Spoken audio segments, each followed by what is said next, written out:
السلام علیکم ورحمۃ اللہ وبرکاتہ۔ وعلیکم السلام۔ قاری صاحب آواز بڑھا دیں، آواز بڑھا دیں۔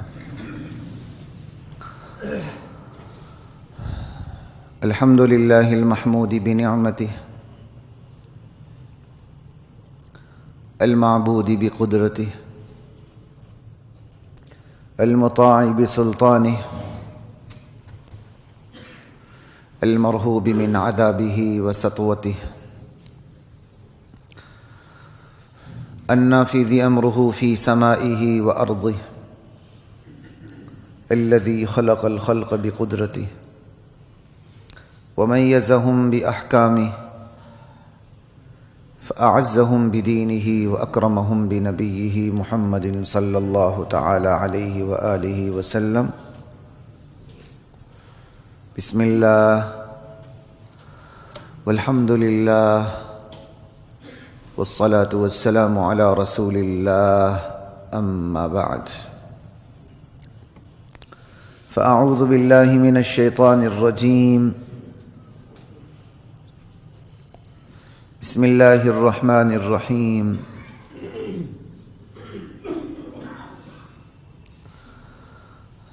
وتوکل علی الحی الذی لا یموت وسبح بحمدہ وکفی بہ بذنوب عبادہ خبیرا۔ الذی خلق السماوات والارض وما بینہما فی ستۃ ایام ثم استوى علی العرش الرحمن فاسأل بہ خبیرا۔ حضرات محترم، یہ سورۃ الفرقان کی آخری آیات ہیں۔ ان آخری آیات میں اللہ نے اپنے بندوں کی صفات بیان کی ہیں کہ رحمان کے بندے کیسے ہوتے ہیں، اور ان آخری آیات سے پہلے میں نے آغاز کر دیا ہے وتوکل علی الحی الذی لا یموت سے، کیونکہ یہ آیات آنے والی آیات سے جڑی ہوئی ہیں۔ ہر آیت جڑی ہوئی ہے، لیکن چونکہ جو مضمون میں نے آپ کے سامنے رکھنا ہے اس مضمون سے یہ آیات جڑی ہوئی ہیں۔ سنتے جائیے، اللہ کی ذات مجھے آپ کو ہم سب کو خصوصیت سے قرآن کریم سے وابستگی کی توفیق عطا فرمائے، کیونکہ گمراہی ختم کرنے کے لیے سب سے بڑی کلید، شاہ کلید قرآن کریم ہے۔ وتوکل علی الحی، اس اللہ پہ بھروسہ کرو، اس اللہ پہ بھروسہ رکھا کرو جو زندہ ہے، الذی لا یموت، جسے کبھی موت نہیں آتی۔ بھروسے کے قابل تو وہی ذات ہے۔ وتوکل علی الحی الذی لا یموت، اس ذات پہ بھروسہ رکھو جو زندہ ہے، جس پہ موت نہیں آتی۔ جتنا غور کریں گے اللہ کی اس صفت پہ حی الذی لا یموت، اتنا بھروسہ بڑھتا چلا جاتا ہے۔ اللہ کی صفات پہ غور کرنے سے اللہ پر اعتماد بڑھتا ہے بندے کا، یہ بات یاد رکھیے۔ وسبح بحمدہ، اسی کی تسبیح بیان کیا کرو۔ تسبیح کا کیا مطلب ہے؟ سبحان اللہ، یا اللہ تو ہر کمی سے پاک ہے، ہر عیب سے پاک ہے، ہر نقص سے پاک ہے، ہر شرک سے پاک ہے، ہر آمیزش سے پاک ہے۔ تو اپنے اعمال میں، افعال میں، اقتدار میں، اختیار میں، ذاتی صفات میں وحدہ لا شریک ہے، تیرا کوئی شریک نہیں ہے۔ بحمدہ، اللہ کی پاکی بھی بیان کرو اور اللہ کی حمد بھی بیان کرو۔ پاکی میں ہر چیز سے نفی آتی ہے، اللہ اس سے بھی پاک، اس سے بھی پاک، اس سے بھی پاک۔ سبحان اللہ عما یشرکون، سبحان اللہ عما یصفون، سبحانہ وتعالی عما یشرکون۔ حمد، جو اللہ کی ذات کو جچتی ہے وہ تعریف، حمد و ثنا، کہ اللہ پکار سننے کے لائق تو ہی ہے. آنکھ کی امانت کو بھی تو ہی جانتا ہے, آنکھ کی خیانت کو بھی تو ہی جانتا ہے. یعلم خائنۃ الاعین, دلوں میں ابھرنے والے وسوسوں تک کو تو ہی جانتا ہے. وما تخفی الصدور وَلَقَدْ خَلَقْنَا الْإِنسَانَ وَنَعْلَمُ مَا تُوَسْوِسُ بِهِ نَفْسُهُ. انسان کو پیدا کرنے والے ہم ہیں, اس کی جو دل میں جو وسوسے ابھرتے ہیں ان کو بھی ہم ہی جانتے ہیں. لا الہ الا اللہ. وَمَا تَسْقُطُ مِن وَرَقَةٍ إِلَّا يَعْلَمُهَا, پتہ گرتا نہیں اس کے علم میں ہوتا ہے کب گرنا ہے. وَلَا حَبَّةٍ فِي ظُلُمَاتِ الْأَرْضِ وَلَا رَطْبٍ وَلَا يَابِسٍ إِلَّا فِي كِتَابٍ مُبِينٍ. زمین میں دانہ کہیں گہرائیوں میں پڑا ہوا, خشک تر جہاں بھی کوئی چیز ہو اللہ کے علم میں ہے.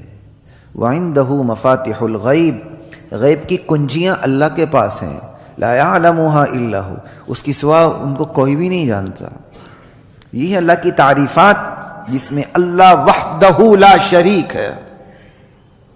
وَسَبِّحْ بِحَمْدِهِ, تسبیح بیان کرو اس کی حمد و ثنا کرتے ہوئے. وَكَفَى بِهِ بِذُنُوبِ عِبَادِهِ خَبِيرًا, اللہ ہی اپنے بندوں کے گناہوں سے باخبر ہے. اللہ کے سوا کوئی ایسی ذات نہیں جو بندے کے گناہوں سے باخبر ہو. عدالتیں بھی ظاہر کی محتاج ہوتی ہیں, دستاویز میں کیا لکھا ہوا ہے بس. دل کے نہاخانوں تک پہ گرفت صرف اللہ کی ہے. الذی خلق السماوات والارض, جس نے آسمان و زمین کو پیدا کیا. وما بینہما, آسمان و زمین کے درمیان جو کچھ ہے اسے بھی پیدا کیا. فی ستتی ایام, 6 دنوں میں. 6 دن سے مراد اللہ جانتا ہے. 6 دن سے 6 ادوار بھی ہو سکتے ہیں, 6 دن سے ہمارے 6 دن بھی ہو سکتے ہیں, اتنے ٹائم میں, کیونکہ اس وقت سورج شمس و قمر تو نہیں تھے نا. جتنے ابھی 24 گھنٹے کی لمٹ ہے وہی لمٹ 6 دن. 24 کو 6 سے ضرب دے دیں, یہ بھی ہو سکتا ہے, باقی اللہ جانتا ہے. قرآن میں متشابہات بھی ہیں. ثم استوى علی العرش, پھر وہ عرش پر مستوی ہوا. وہ عرش پر ہے, بیٹھا نہیں ہے, عرش پر ہے بس. عرش مخلوق ہے, اللہ تو خالق ہے. اللہ عرش پہ بیٹھا نہیں. وہ کئی دفعہ کہتے ہیں جی اوپر بیٹھا ہوا, بھائی بیٹھا نہیں ہے. بیٹھنا, اٹھنا, سونا, یہ تو بندے کی کمزوری ہے, یہ تو بشری تقاضے ہیں, یہ تو مخلوق کے لیے تقاضے ہیں. اللہ ان سے پاک ہے. لا الہ الا اللہ. پھر وہ عرش پر مستوی ہوا, اللہ ہی جانتے کس طرح مستوی, اپنی شان کے مطابق. بس کیسے ہیں عرش پر, اللہ اپنی شان کے مطابق.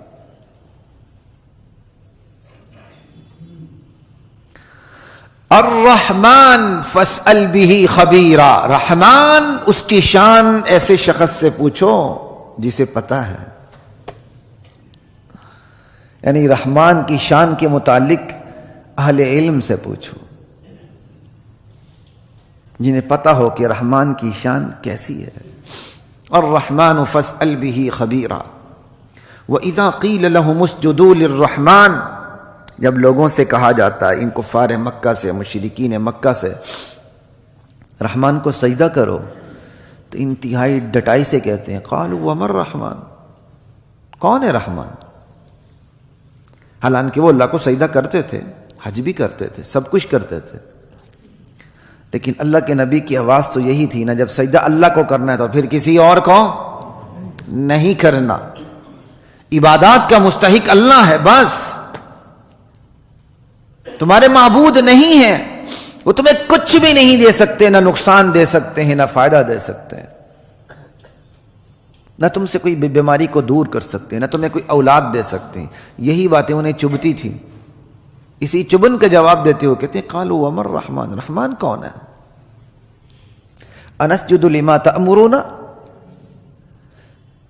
تو جس بات کا ہمیں کہے ہم اسے ہی سجدے کرتے جائیں. وزادہم نفورا, نبی نے دعوت کی انتہا کر دی, لیکن اس دعوت کی وجہ سے ان کی نفرت کی انتہا ہو گئی، ماننے کے بجائے نفرت میں ہی ان کا اضافہ ہوتا چلا گیا۔ لا الہ الا اللہ۔ یہ بالکل ایسا ہی ہے جیسے فرعون کو موسیٰ علیہ السلام نے یہ تبلیغ کی تو فرعون نے کیا کہا؟ وما رب العالمین، یہ رب العالمین کون ہے؟ حالانکہ خود اپنے آپ کو کہتے ہیں انا ربکم الاعلی، سب سے بڑا پروردگار میں ہی ہوں تمہارا، لیکن ڈٹائی میں آ کے کہتے ہیں قال وما رب العالمین، رب العالمین کون ہے؟ یہ ڈٹائی تھی اس کی۔ اسی طرح مشرکین مکہ کی ڈٹائی تھی، وما الرحمن۔ بعض لوگ کہتے ہیں جی مشرکین مکہ رحمان کے نام سے واقف نہیں تھے، بعض مفسرین نے کہا، لیکن بہرحال یہ کمزور بات ہے۔ تبارک الذی جعل فی السماء بروجا، بہت عالی شان ذی شان بابرکت ذات ہے وہ جس نے آسمان میں برج بنایا، بڑے بڑے ستارے بنائے۔ وجعل فیہا سراجا، سورج کی شکل میں ایک چمکتا چراغ بھی رکھ دیا، وقمرا منیرا، اور اللہ تعالیٰ نے اس میں ایک نورانی چاند بھی رکھ دیا۔ وَهُوَ الَّذِي جَعَلَ اللَّيْلَ وَالنَّهَارَ، وہی ذات ہے، وَهُوَ الَّذِي جَعَلَ اللَّيْلَ وَالنَّهَارَ خِلْفَةً، جس نے دن اور رات کو ایک دوسرے کا جانشین بنا دیا۔ دن آتا ہے رات چلی جاتی، رات کے پیچھے دن، دن کے پیچھے رات، یہ نظام اسی کا ہی ہے۔ لیکن نظام کیوں بنایا؟ کس مقصد کے لیے؟ لمن اراد ان یذکر، یہ ان لوگوں کے لیے جو سبق لینا چاہتے ہیں توحید کا، اللہ کی معرفت کا، ان کے لیے۔ او اراد شکورا، یہ ان لوگوں کے لیے جو شکر گزار بننا چاہتے ہیں، جو اللہ کی ربوبیت کو جاننا چاہتے ہیں، تو اس نظام پہ غور کریں۔ جو اللہ کی الوہیت کو جاننا چاہتے ہیں وہ بھی اس نظام پہ غور کریں۔ یہ پورا نظام اللہ کی الوہیت پہ تمہیں دلیل نظر آئے گا۔ جو اللہ کی ربوبیت کو جاننا چاہتے ہیں وہ بھی اس نظام پہ غور کریں، یہ پورا نظام انہیں اللہ کا انعام نظر آئے گا۔ الفاظ مختلف ہیں، نتیجہ ایک ہے، نوعیتیں مختلف ہیں۔ جو اللہ کی الوہیت کو پالے وہ بھی درست راستے پہ آ جاتا ہے، جو اللہ کی ربوبیت کو پالے وہ بھی درست راستے پہ آ جاتا ہے۔ اور یہی سورہ فاتحہ کی ابتدا ہے، الحمدللہ رب العالمین۔ اللہ کی الوہیت کا اعلان ہے، پھر اللہ کی ربوبیت کا اعلان ہے۔ یہاں او اراد لمن اراد ان یذکر او اراد شکورا، ان یذکر للہ کی طرف اشارہ، او اراد شکورا رب العالمین کی طرف اشارہ۔ اللہ کی الوہیت کا پتہ چل جائے، اللہ کی ربوبیت کا پتہ چل جائے، بس بات ختم ہو جاتی ہے۔ جو اس کائنات پہ غور کرتا ہے کہ اس کائنات کا صانع کون ہے، بنانے والا کون ہے، کون سی ہستی ہے جو اکیلی ہے، وحدہ لا شریک ہے، جس نے یہ ہستی بنائی، تو یہ پوری کائنات اس کے لیے استدلال کا کام دے گی۔ یہ دین کوئی فلسفیانہ موشگافیاں آپ کے سامنے نہیں رکھتا۔ بعض ذہن ہوتے ہیں وہ فلسفیانہ موشگافیوں کو پسند کرتے ہیں۔ ایک مشہور شخصیت ہے لاہور میں بھی، ان کی محفل بھی، مجلسیں بھی برپا ہوتی ہیں، بڑی اچھی شخصیت ہیں، لیکن کبھی آپ سن کے دیکھیں آسان تر بات کو بھی وہ فلسفیانہ ہی انداز میں پیش کریں گے۔ وہ وہی سمجھے گا جس کو کچھ فلسفیانہ یا ریٹرک سے، منطق سے شدھ بدھ ہے۔ وہ آسان الفاظ کو بھی مشکل ترین انداز میں پیش کریں گے، عام بندہ سمجھ ہی نہیں سکتا۔ تو کل پرسوں بھی میں ان کی ایک کلپ دیکھ رہا تھا۔ قرآن ایسا نہیں ہے۔ قرآن اترا امی سمجھ رہے تھے، ان پڑھ سمجھ رہے تھے۔ یہ قرآن کریم کا اعجاز ہے۔ بیک وقت بڑے سے بڑا عالم بھی اس کو سمجھتا ہے اور اس کے سامنے سرنڈر ہو جاتا ہے، اور اسی لمحے ایک چٹا ان پڑھ جسے انگوٹھا لگانا بھی نہیں آتا، بات کرنے کی تمیز نہیں ہے، وہ بھی جب قرآن کریم کی تعلیمات کو سنتا ہے تو سرنڈر ہو جاتا ہے۔ یہ اعجاز اللہ کے کلام کے علاوہ کسی کلام میں نہیں ہے۔ اللہ کا کلام فلسفیانہ موشگافیاں پیدا کر کے آپ سے بات نہیں کرتا۔ ایک آسان سی بات کو بھی لپیٹ کے فلسفیانہ اصطلاحات کے غلاف چڑھا کے پھر پیش کریں تو بعض لوگوں کو اس چیز کی بڑی عادت ہوتی ہے، جب فلسفیانہ غلاف اس کے اوپر چڑھائے جائیں کیا لاجیکل بات ہے. لیکن قرآن کا یہ مزاج نہیں ہے، نہیں یہ مزاج قرآن کا. وہ فلسفیانہ موشگافیاں چڑھا کے، منطق کے غلاف چڑھا کے بات نہیں کرتا، اور یہ اللہ کے کلام کا اعجاز ہے. لمن اراد ان يذكر او اراد شکورا وعباد الرحمن. اس پورے نظام پہ غور کر کے بندہ اللہ کی الوہیت تک پہنچتا ہے، اللہ کی ربوبیت تک پہنچتا ہے، اور رحمان کے بندے ایسا ہی کیا کرتے ہیں. وہ کائنات پہ غور کر کے کائنات پہ اڑ کے نہیں رہ جاتے اٹک کے، بلکہ کائنات بنانے والے کی معرفت حاصل کر لیتے ہیں. یہی فرق ہے ایک دیندار اور بے دین میں. دیندار جب کائنات پہ غور کرتا ہے تو بنانے والے تک پہنچ جاتا ہے. بے دین جب کائنات پہ غور کرتا ہے تو اس کی جو مادی منفتیں ہوتی ہیں، اس کی سائنس جو ہوتی ہے، اس تک اٹک کے رہ جاتا ہے. وہ آگے جانے کے لیے تیار ہی نہیں ہوتا، وہ اپنے محسن کو فراموش کر دیتا. اب یہاں سے بات شروع ہو رہی ہے. رحمان کے بندے یوں ہی کیا کرتے ہیں، لیکن رحمان کے بندوں میں یہ چیزیں کیسے پیدا ہوئیں؟ سجدہ ریز ہونے سے پیدا ہوئی. کہ اللہ کے سامنے جھک جاؤ. بس جو بندہ اللہ کے سامنے شعور کے ساتھ جھکتا ہے، جس بندے کا شعور اللہ کے سامنے جھکتا ہے، وہ متکبر ہو ہی نہیں سکتا. سب سے پہلی بات تو یہ ہے، جو بندہ شعور کے ساتھ اللہ کے سامنے جھک جائے، اول مرحلے میں تو اس کا تکبر چھٹی کر جاتا ہے، اس کی انا ختم ہو جاتی ہے. خودی ختم نہیں ہوتی، غیرت ختم نہیں ہوتی، ایگو ختم نہیں ہوتی، انانیت ختم ہوتی ہے، اس کا تکبر ختم ہو جاتا ہے. یہی سب سے بڑا اثر ہے جب اللہ کے سامنے بندہ جھک جائے. تو رحمان کے بندے یوں ہی کیا کرتے ہیں، اور رحمان کے بندوں میں جھکنے کے تمام اثرات ہیں. اب سارے رحمان کی بندوں کی صفات آ رہی ہیں. دراصل رحمان کی بندوں کی صفات سامنے رکھ کے اہل مکہ کو کہا گیا ہے، جس رحمان کے سامنے تم سجدہ کرنے کے لیے تیار نہیں ہو، واحد وحدہ لا شریک سجدہ، کہ اللہ ہی کو سجدہ کرنا، اللہ کے سوا کسی کو. ورنہ ویسے رحمان کو تو وہ سجدے کیا کرتے تھے، وہ تو حج بھی کیا کرتے تھے، وہ تو عمرے بھی کیا کرتے تھے، وہ تو خادم الحرم تھے. سمجھ آئی؟ ستو گول کے پلایا کرتے تھے، آنے والے حاجیوں کی وہ خدمت کیا کرتے تھے. لیکن یہ چیز انہیں جنت نہیں لے جا سکی، کیونکہ نظریہ ٹھیک نہیں تھا.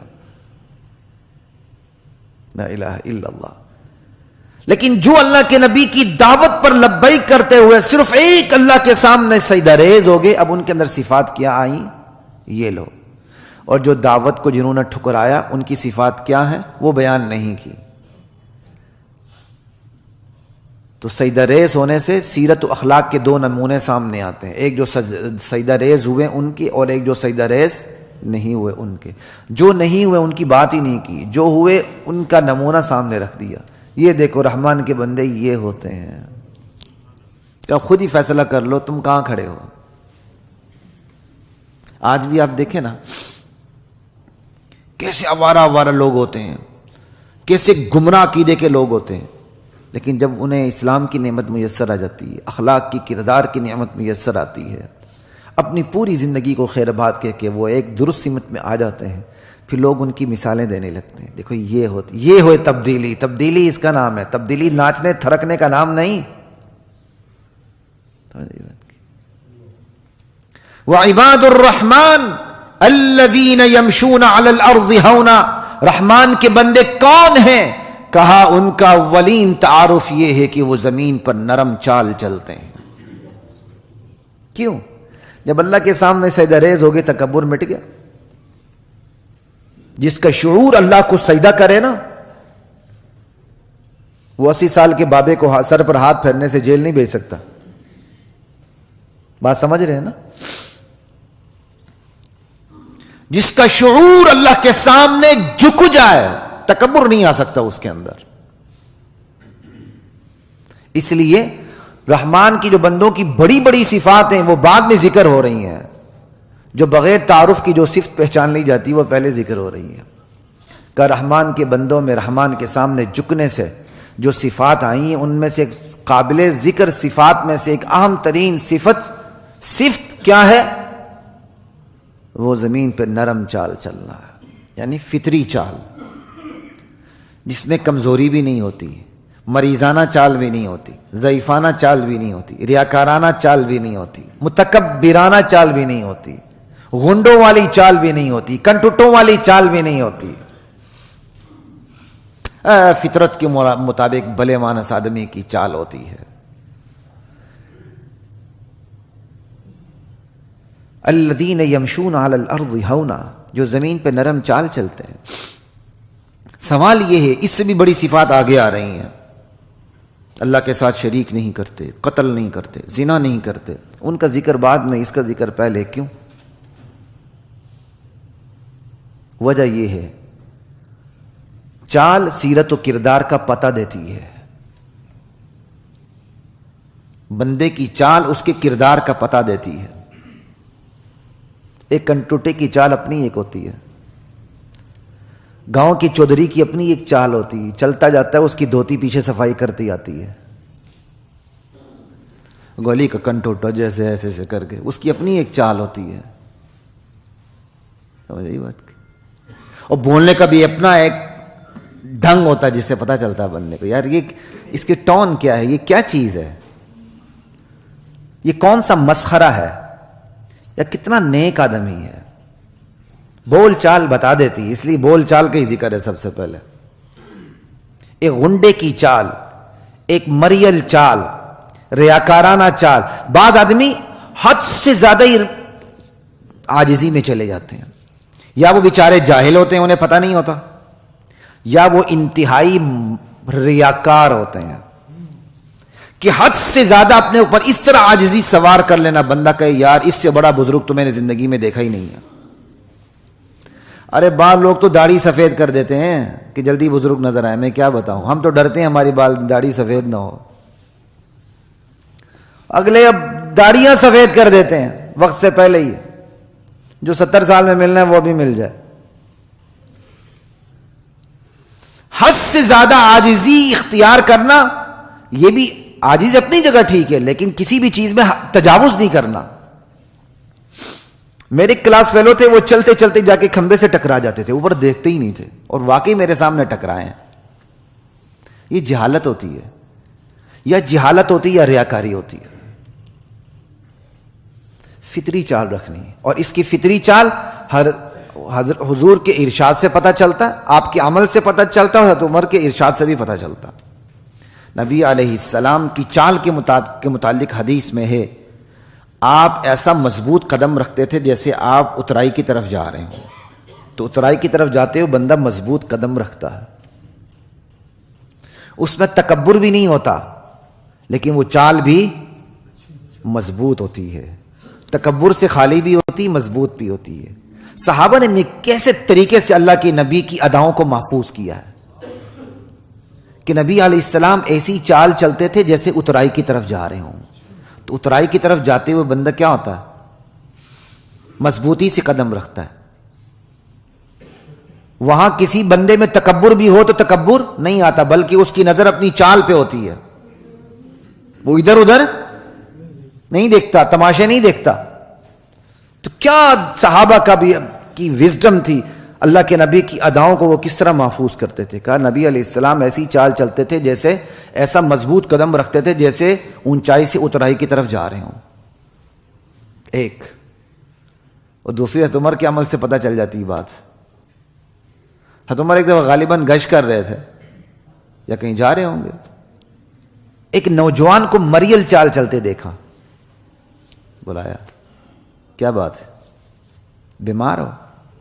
کہا نہیں، درہ اٹھا کے دھمکایا، کہا ٹھیک چلو، اسلام بیمار نہیں ہے۔ کیا بات ہے، یہ درہ نہیں ہوتا، درہ ہوتا ہے۔ درہ تو اچھی چیز ہے، درہ تو موتی کو کہتے ہیں، یہ درہ ہوتا ہے۔ درہ اٹھا کے دھمکایا، پہلے پوچھا بیمار ہو؟ کہا نہیں۔ کہا سیدھے ہو کے چلو، اسلام بیمار نہیں ہے۔ یعنی کتنی فطری چال اسلام آپ کو بتاتا اور چال کا ذکر اس لیے کیا کہ چال بنا کسی تعارف کے بندے کی شخصیت کا پتہ چل جاتا ہے. چال سے سامنے والی چال بتا دیتی ہے اس کے پیچھے، اس کے پس منظر میں کون سی شخصیت گردش کر رہی ہے، جو اس کی چال میں اثر انداز ہو رہی ہے. اس لیے اس کا سب سے پہلے ذکر کیا ہے. چال ایسی چیز ہے بغیر کسی تعارف کے بندے کے بارے میں پتہ چل جاتا ہے. تو کہا رحمان کے بندے، ان پر رحمان کی اطاعت کا اتنا اثر ہے کہ بغیر کسی تعارف کو ان کو چلتے ہوئے پہچان جاؤ گے یہ رحمان کا بندہ جا رہا ہے. کتنی بڑی بات ہے. کہا رحمان کے بندوں پر رحمان کی اطاعت گزاری کا اثر اتنا ہے بنا کسی تعارف کے ان کو چلتے ہوئے پہچان جاؤ گے کہ یہ رحمان کا بندہ جا رہا ہے. یہ چھوٹی بات ہے ہمارے معاشرے میں، یہ جاہلیت کے اس معاشرے میں، یہ جاہلیت ہی ہے نا، اور کیا ہے. جاہلیت کے اس معاشرے میں چھوٹی بات نہیں ہے. یہاں تو بندہ آنکھوں میں آنکھیں ڈال کے چلتا ہے، اسی کو اپنی صفت سمجھتا ہے. میرے والد صاحب کے ایک دوست نے داڑھی رکھی، اب وہ فوت ہو چکے ہیں وہ دوست، اب والد صاحب کے. انہوں نے جب داڑھی رکھی، سیاسی تھے، داڑھی رکھ لی، تو کہیں گئے تو کسی نے ان کو کہہ دیا، کہیں سفر کرتے ہوئے، صوفی صاحب. وہ ناراض ہو کے ابو کہ جی حضرت آئے تو مجھے کسی نے صوفی کہہ دیا. اور جس بندے کی عمر ہی ایسے دھڑلے میں گزری اس کو کوئی صوفی صاحب کہہ دے تو وہ صوفی اس کو گالی لگے گی. کہا شکر کریں ملک صاحب آپ کو صوفی صاحب کہا ہے. جس نے آپ کو صوفی صاحب کا اس کو اتنا یقین ہے کہ آپ سے نہ اس کے مال کو خطرہ ہے نہ جان کو خطرہ ہے. اس سے بڑی صفت اور کیا ہے آپ کی. جس نے آپ کو صوفی صاحب کہہ دیا اس کو اچھی طرح یقین ہے کہ اس بندے سے نہ مجھے جان کا خطرہ ہے نہ مال کا خطرہ ہے. تو مسلمان نام اس کا المسلم من سلم المسلمون من لسانه ویدہ.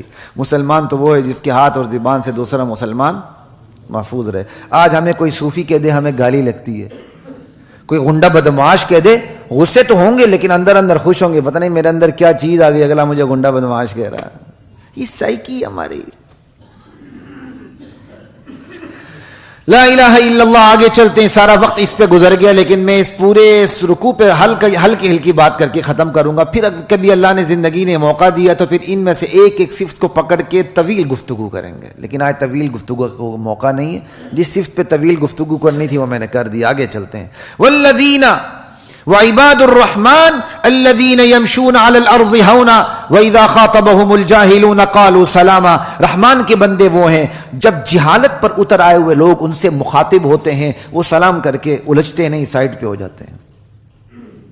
کہیں اگر بحث و تکرار کا موقع آ جائے گالی کا جواب گالی سے نہیں دیتے، بدتمیزی کا جواب بدتمیزی سے نہیں دیتے، بےہودگی کا جواب بےہودگی سے نہیں دیتے. اگلا بےہودگی پر اتر آئے تو پھر الجھتے نہیں، بحث کو ختم کر کے سائڈ پہ ہو جاتے ہیں. اس سلام سے مراد یہ پخیر راغلے والا سلام نہیں، السلام علیکم شاباش خوش رہو نہیں. یہ سلام متارکہ ہے، بات کو ختم کرنے کا طریقہ ہے. یہ سلام علیکم، اچھا جی بس ٹھیک ہے. الجھنا نہیں ہے. جب بندہ ذاتیات پہ اتر آئے تو پھر الجھنا نہیں ہے. لا الہ الا اللہ. دیکھو بول چال سے ہی بندہ پہچانا جاتا ہے. کہا رحمان کے بندے اپنی بول چال سے پہچانے جاتے ہیں. اور یہاں ہماری گالیوں سے بات شروع ہوتی ہے، گالیوں پہ ختم ہوتی ہے. جو جتنی بڑی من کی گالیاں نکالے اور نئی نئی گالیاں انٹروڈیوس کروائے ہم سمجھتے ہیں یہ بندہ کمال کا. بعض لوگ تو ایسی ریڈی میڈ گالیاں دیتے ہیں، اللہ معاف فرمائے، سنتے ہوئے بھی کانوں کو چسکا لگتا ہے کہ یہ کیسی کیسی عجیب گالیاں دے رہے ہیں. سمجھ آئی بات. لا الہ الا اللہ. وَإِذَا خَاطَبَهُمُ الْجَاهِلُونَ قَالُوا سَلَامًا وَالَّذِينَ يَبِيتُونَ لِرَبِّهِمْ سُجَّدًا وَقِيَامًا. رحمان کے بندے ان کی راتیں سجود و قیام میں گزرتی ہیں. پہلی بات آپ دن کی بنا لیں. جو بول چال بندے کا چلنا عموماً یہ دن کے اوقات میں ہوتا. کیا رات؟ ان کی راتیں سجود و قیام میں گزرتی ہیں. یہ نہیں کہ پوری رات آپ کو اللہ تعالیٰ نے حق دیا آپ اپنی نیند بھی پوری کریں، لیکن رات کا آغاز ہو گیا مغرب ہو گئی، آغاز سے تھوڑا سا آگے چلے گئے عشاء ہو گئی، سونے سے پہلے پھر چند رکعتیں پڑھ لی، سو گئے، سو کے پھر تہجد کے لیے اٹھ پڑے. کیا بات ہے. اللہ مجھے اور آپ کو نصیب کرے. جاہلیت کے برعکس، جاہلیت کی راتیں تھیٹروں میں گزرتی تھی، اسٹیٹ ڈراموں میں گزرتی تھیں، شراب میں، شباب میں، کباب میں گزرتی تھیں. جاہلیت کی وہ تمام طریقے بڑے ایڈوانس لیول پر آج معاشرے میں موجود ہیں. لوگ نہیں سوتے ہیں، جب اٹھنے کا وقت آتا ہے پھر سوتے ہیں، جب سونے کا وقت آتا ہے پھر نہیں سوتے. جبکہ رحمان کے بندوں کی راتیں سجود و قیام میں گزرتی ہیں. آپ کو رات کو نیند نہیں آتی، 2 رکعت نماز پڑھ لیں، پھر دیکھیں نیند آتی کہ نہیں. تسبیح ہاتھ میں پکڑ لیں، انشاءاللہ نیند آئے گی.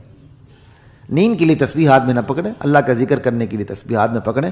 تسبیح پوری نہیں ہوگی انشاءاللہ آپ خراٹے لینے شروع کر دیں گے، کوئی گولی کھانے کی ضرورت نہیں ہوگی، پھر وقت پہ اٹھیں گے. والذین یقولون ربنا اصرف عنا عذاب جہنم ان عذابها کان غراما. رحمان کے بندے راتیں ان کی سجود و قیام میں گزرتی ہیں، دن ان کے اتنے بابرکت ہوتے ہیں، لیکن پھر بھی وہ اللہ کے جہنم کے عذاب کے خوف سے وہ ڈرتے رہتے ہیں، دعا کرتے رہتے ہیں پروردگار جہنم کے عذاب کو ہم سے پھیر دے، ہم میں سکت نہیں. ان عذابها کان غراما.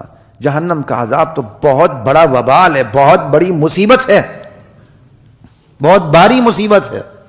اور آج مشہور شخصیات کے حوالے سے مشہور کیا جاتا ہے. اصل میں کسی مشہور شخصیت کا نام لگ جائے نا، پھر وہ جھوٹی بات پر بھی بندہ اس کو سچ سمجھنے لگتا ہے، کوئی نہ کوئی ایسی ٹھنڈی تعویلیں کرنے لگ جاتا. کہتا جی میں تو اللہ کی عبادت نہ جہنم سے ڈر کے کرتا ہوں، نہ جنت کی لالچ میں کرتا ہوں. انا للہ و انا الیہ راجعون. ارے جہنم سے ڈرنا یہ متقین کا شیوا ہے، اور جنت کی لالچ یہ متقین کا شیوا ہے. قرآن و حدیث آپ کو جنت کی لالچ کے کہتے ہیں. یہاں عباد الرحمن میں بھی یہی آیا. رحمان کے بندے جہنم کے عذاب سے خوف کھاتے رہتے ہیں، دعا کرتے رہتے ہیں یا اللہ جہنم کے عذاب سے بچانا. وہ کون سا انسان ہے جو جہنم کی آگ سے نہ ڈرے؟ نبی علیہ السلام نماز پڑھا کرتے تھے اور رونے کی وجہ سے آپ کی آواز گھٹتی تھی، اور آپ اس کو جب روکتے تھے تو ایسے چلتا تھا جیسے ایسے لگتا تھا گویا چکی چل رہی ہے. یصلی ولصدرہ عزیز کعزیز الرحا من البکا یا رحا من البکا. لا الہ الا اللہ. اور اللہ کے نبی فرماتے ہیں سورہ قاف اور ان جیسی دوسری صورتوں نے مجھے بوڑھا کر دیا ہے، او کما قال علیہ الصلوۃ والسلام. ہم کہتے ہیں نہیں، بعد از خدا بزرگتی قصے مختصر، جنت جن کے لیے بنی وہ اللہ سے ڈرتے ہوئے روتے رہتے ہیں. ہم کہتے ہیں نہیں اللہ سے کیا ڈرنا، ہم تو اللہ کو اللہ سمجھ کی عبادت کرتے ہیں. نہیں اللہ سے ڈرنا نہیں، نہ جنت کی لالچ نہ جہنم کی. یہ بات بندے کی شان سے بہت دور کی ہے. آپ ہی کسی کی شان بڑھا نہیں رہے بلکہ گھٹا رہے ہیں. والذین یقولون ربنا اصرف عنا عذاب جہنم ان عذابها کان غراما انہا ساءت مستقرا و مقاما. جہنم بہت برا ٹھکانہ ہے. اور رحمان کے بندوں کی اگلی صفت والذین اذا انفقوا لم یسرفوا ولم یقتروا وکان بین ذلک قواما. رحمان کے بندے جب خرچ کرنے پہ آتے ہیں فضول خرچی بھی نہیں کرتے لیکن بخل بھی نہیں کرتے، 2 انتہاؤں کے درمیان اعتدال کے راستے پہ ہوتے ہیں. وکان بین ذلک قواما. ناجائز کام پہ خرچ کرنا بھی فضول خرچی، جائز کام پہ غلط طریقے سے خرچ کرنا بھی فضول خرچی ہے، جائز کام پہ نمائش کے لیے خرچ کرنا بھی فضول خرچی. 5 مرلے کی مسجد ہوتی ہے اور اس کا مینار پورے مینار پاکستان کا مقابلہ کر رہا ہوتا ہے، یہ فضول خرچی نہیں ہے؟ یار اتنا لمبا مینار بنانے کی بجائے اس کی ایک اور منزل بنا دو، اس مسجد میں ایک لائبریری بنا دو جس کے اندر اسلامی کتابیں ہوں، لوگ آ کے مطالعہ کریں. اور آپ نے کھڑا مینار ہی ہو مینار پاکستان تک پہنچا دیا، بادشاہی مسجد کا مینار بنا دیا. اور آپ نے چاہا میرے محلے کی مسجد، چونکہ میں مسجد کا صدر ہوں، میری انتظامیہ ہے، میری محلے کی مسجد 10 محلے دور سے نظر آنی چاہیے. یہ نمائش ہے، ریاکاری، یہ فضول خرچی ہے. 5 مرلے کی مسجد کو مینار 5 مرلے والا مینار اچھا لگتا ہے، بادشاہی مسجد کا مینار اچھا نہیں لگتا. بادشاہی مسجد کا مینار بادشاہی مسجد کو جچتا، لیکن شکل مسجد والی ہونی چاہیے. مسجد کی بھی، ہماری مسجد کی بھی پوری شکل مسجد والی نہیں ہے، توڑ تاڑ کے ادھر ادھر کر کے بنایا گیا ہے. یہ بیچارے پولیس والے بھی اوپر جاتے ہیں تو کوئی سیڑھیاں نہیں ہیں، اب پیچھے سے کیا کہتے ہیں پتہ نہیں کس کس طرح اوپر جاتے ہیں یہ بیچارے. ٹھیکیداروں کے کام ہے نا، اب کیا کہیں، حالانکہ ٹھیکیدار بھی غالباً نمازی تھا. اس مسجد کو چڑھنے کے لیے پوری سیڑھی بھی نہیں ہے. پتہ نہیں، میں ابھی بھی دیکھ رہا تھا بڑی مشکل سے اوپر چڑھ رہے تھے. اللہ کے گھر کے ساتھ ایسے ہی ہوتا ہے. اپنا گھر بنے پھر بندہ تمام تقاضے سامنے رکھتا ہے. اللہ کا گھر ہو تو ٹھیک ہے، لیٹرین بھی ایسی جگہ بناؤ کہ اس کی سمر سیدھی مسجد کے محراب تک پہنچ رہی ہو. لا الہ الا اللہ. تو رحمان کے بندے فضول خرچی بھی نہیں کرتے، بخل بھی نہیں کرتے. بخل کسے کہتے ہیں؟ بندہ اپنی ذات پہ خرچ نہ کرے، اپنی اولاد پہ خرچ نہ کرے. لیکن صرف یہ بخل نہیں ہے، بوقت ضرورت اسلام پہ خرچ نہ کرے، یہ بھی بخل ہے. ایک بندہ اپنی ذات پہ بھی خرچ کرتا ہے، اپنی اولاد پہ بھی خرچ کرتا ہے، لیکن دین کا موقع ہے تو 10 اس کے جیب سے نہیں نکلتا ہے، 10 روپے اس کی جیب سے نہیں نکلتے. اور 10 روپے نکلتے ہیں، پتہ چلتا ہے چودھری صاحب کی جیب سے، ملک صاحب کی جیب سے، میاں صاحب کی جیب سے 10 روپے نکلے ہیں. وہ پوری مسجد پہ حکمرانی کر رہا ہوتا ہے، چاہے گھر پہ چھتر کھا رہا ہو. وہ امام کو چھتر مارنے کی کوشش کرتا ہے. ایسے بڑے ہیں، یہ ہر مسجد میں بیماری ہے. جو اپنے گھر پہ چھتر کھاتا ہے وہ امام کو آگے چھتر مارنے کی کوشش کرتا ہے. 2 روپے نہیں لگاتے ہیں، ٹکے کی اوقات نہیں ہوتی. مسجد میں پتہ چل جاتا ہے کہ یہ مسجد میں 2 روپے اس نے لگا دی ہیں.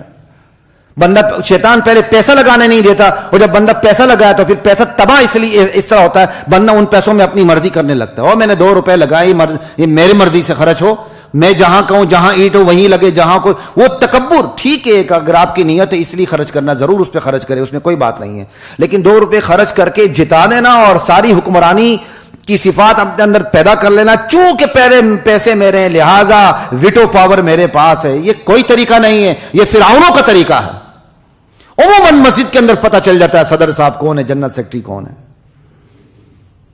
لا الہ الا اللہ. تو جو بندہ اپنی ذات پہ خرچ کرتا ہے، اپنی اوقات پہ خرچ کرتا ہے، اپنے گھر والوں پہ خرچ کرتا ہے، بوقت ضرورت دین کے لیے خرچ نہیں کرتا، شریعت کے نظر میں وہ بخیل ہے. بخیل اربوت زاہد بحر بر بہشتی نباشت بحکم خبر. شیخ سعدی نے اپنے اشعار میں یہ کیا کہتے ہیں، حدیث کی تشریح کر دی ہے. حدیث ہے، بخیل بحر و بر کا زاہد ہو لیکن جنت نہیں جا سکتا. اللہ کے نبی کی حدیث. بخل اتنی ظالم چیز ہے، بندے کو جنت جانے سے روک دیتی ہے. اپنی ضرورت ہو، پیسہ پانی کی طرح بہتا ہے، اور اسلام کی ضرورت ہو تو 10 روپے نکلتے ہیں. آپ کی ضرورت 10 روپے سے پوری ہوتی ہے. اسلام اتنا یتیم آگے، یہ 10 روپے بھی آپ اپنی جیب میں رکھیں. اسلام وہ کوئی ضرورت نہیں ہے. اسلام آپ سے لیتا ہے تو آپ کا وقار بڑھانے کے لیے لیتا ہے، آپ کو جنت دینے کے لیے کرتا ہے. آپ کی دین کے کیا، آپ کی دنیا کی زندگی بھی بہتر بنانے کے لیے آپ کے لیے راستے کھول دیتا ہے. اس لیے اسلام پہ 10 روپے خرچ کر کے احسان مت جتایا کریں. احسان جتانا ہے، امام صاحب سے کہہ کے اپنے پیسے واپس لے لیا کریں. یہ تو شکر ہے، یہ تو سرکاری مسجد کھاتا چل رہا. احسان چڑھانے والے آرام سے اپنے پیسے واپس لے لیں، کوئی ضرورت نہیں ہے ایسے پیسے کی. لا الہ الا اللہ. والذین اذا انفقوا لم يسرفوا ولم يقتروا وكان بين ذلك قواما والذین لا يدعون مع اللہ الہا آخر. رحمان کے بندے اللہ کے ساتھ کسی اور کو الہ نہیں بناتے، کسی اور الہ کو پکارتے نہیں ہیں. جب کہہ دیا کہ ساری حاجتیں اللہ کے قبضے میں ہیں، جب اللہ کو اللہ مان لیا تو پھر ساری مشکلیں اسی کے در سے حل ہوں گی، کسی اور در سے حل نہیں ہوں گی. وَلَا يَقْتُلُونَ النَّفْسَ الَّتِي حَرَّمَ اللَّهُ إِلَّا بِالْحَقِّ. رحمان کے بندے کسی کو ناحق قتل نہیں کرتے. ہاں قصاص میں تو بندہ قتل ہوگا اگر اس کو معافی نہیں دی گئی، ورثاء کی طرف سے، صدر مملکت کی طرف سے نہیں، ورثاء کی طرف سے. لا الہ الا اللہ. صدر مملکت کو کسی قاتل کو معاف کرنے کا شریعت میں کوئی اختیار نہیں ہے. مقتول کے ورثاء کو اختیار ہوتا ہے کہ وہ معاف کریں یا نہ کریں، وہ بھی قصاص میں جا کے. وگرنہ اگر وہ بھی بطور حد ہے پھر اس کی الگ صفات ہیں، پھر وہ بطور حد جب آ جائے قصاص، وہ اس کی الگ صورتیں اسلامی قوانین کے اندر، وہاں پھر ورثاء کو بھی معافی کا کوئی حق نہیں رہتا. اور رحمان کے بندے زنا نہیں کرتے. جاہلیت میں یہ 3 بڑے گناہ فیشن تھے: اللہ کے ساتھ شریک کرنا، شرک کرنا، زنا کرنا. تھوڑی بہت خوش طبعی کے لیے یہ سارے کام کرنا، یہ زمانہ جاہلیت کے فیشن تھے. کہ رحمان کے بندے یہ تینوں بڑے گناہ نہیں کرتے. وَمَن يَفْعَلْ ذَلِكَ يَلْقَى أَثَامًا. جو کرے گا وبال پائے گا. يُضَاعَفْ لَهُ الْعَذَابُ يَوْمَ الْقِيَامَةِ. قیامت کے دن مقرر عذاب ہوگا، دگنا عذاب ہوگا. وَيَخْلُدْ فِيهِ مُهَانًا. ذلیل ہو کے اس میں رہے گا. الا من تاب وآمن وعمل عملا صالحا فاولئک یبدل اللہ سیئاتہم حسنات. ہاں اللہ انتقام کی خار کھائے نہیں بیٹھا، نعوذ باللہ. جو توبہ کر کے پلٹ آتا ہے، ایمان پہ آتا ہے، میدان عمل میں اترتا ہے، پھر اللہ تعالیٰ اس کا رجسٹر صاف کر دیتے ہیں، پھر اس کی ساری برائیاں مٹا دیتے ہیں. اب وہ نیکی کرتا جاتا ہے، برائیوں کے بدلے میں اس کی نیکیاں اللہ لکھنی شروع کر دیتے ہیں. وکان اللہ غفور الرحیم، اللہ کی شان ہی معاف کرنا ہے، رحم کرنا. ومن تاب وعمل صالحا فانه يتوب الى الله متابا. جو پلٹ آتا ہے پھر ہاتھ پہ ہاتھ رکھ کے نہیں بیٹھتا بلکہ نیک اعمال پہ اتر بھی آتا ہے تو وہ تو پلٹنے کا حق ادا کرتا ہے. اللہ اسے معاف کرے تو کیوں نہ کرے. والذین اذا ذکروا بآیات ربہم، رحمان کے بندے وہ ہیں جب انہیں رب کی آیات کے ذریعے نصیحت کی جاتی ہے، لم یخروا علیہا صما وعمیانا، وہ اندھے بہرے بن کے نہیں گرتے بلکہ اس کا اثر قبول کرتے ہیں، سمجھتے ہیں، اس کا اثر قبول کرتے ہیں. یہاں جو آیت جس کے خلاف چھڑا جائے وہی امام خطیب کے خلاف کھڑا ہو جاتا ہے. بھائی یہ آیت میری نہیں، اللہ کی ہے. کوئی جلوس نکالنا تو پھر کوئی اور سوچنے کسی اور کے بارے میں نکالا ہے. یہ تو اللہ کا قرآن ہے.